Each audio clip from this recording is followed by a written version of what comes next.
My parents scarred my face with a harsh, skin-lightening cream because they thought I wasn't fair enough. Now they're pleading for forgiveness. But I chose to take them to court instead. My family is the most biased group I've ever known.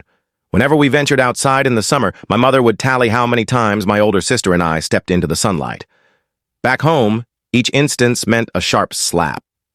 For years, our daily routine involved our mother slathering cheap skin-whitening lotion from a discount store all over us. The paler we looked, the kinder she was. I always yearned to be just a normal kid. My sister, though, was the epitome of their ideal. She'd set alarms every 2 hours at night to interrupt her sleep, making herself look exhausted and pale. Instead of urging her to prioritize her health over hiding her heritage, our parents treated her like a princess. They showered her with elegant dresses, expensive necklaces, and nearly anything she wanted. It was clear who their favorite was. To earn their affection, I felt I had to follow suit, but I tried other ways to win their love.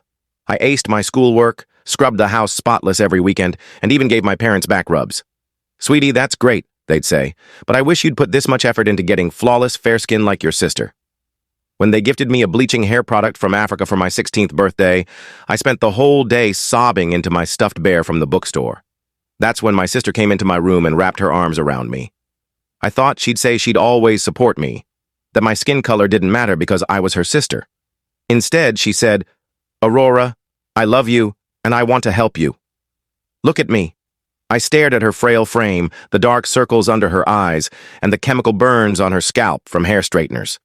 "If I can look this beautiful, you can too." I thought she was joking, but the sincerity in her eyes told me she truly believed this was the right way.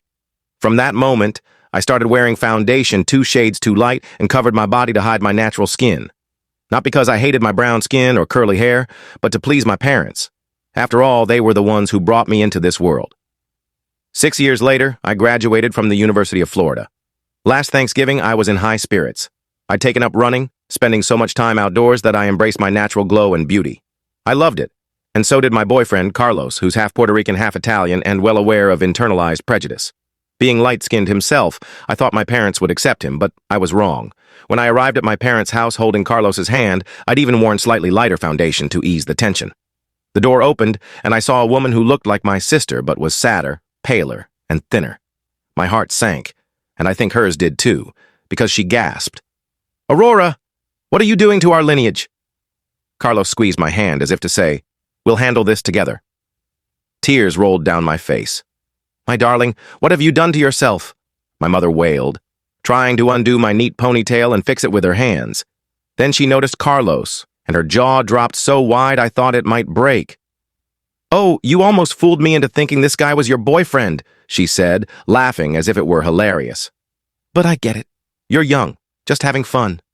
My father pulled me inside and handed my sister a skin-lightening cream to apply to my face. But this wasn't the same cream from my childhood.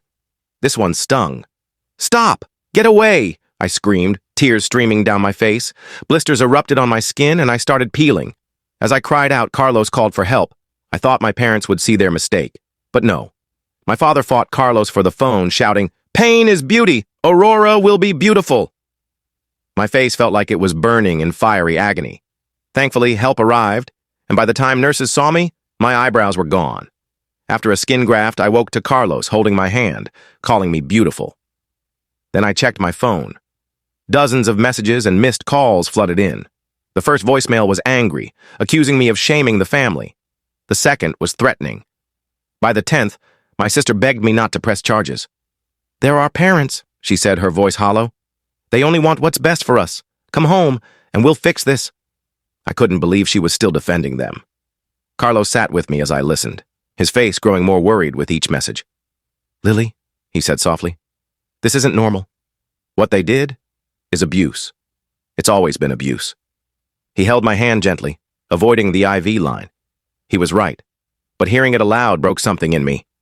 I'd spent years chasing love that should have been unconditional, letting them hurt me physically and emotionally because I thought that's what family meant.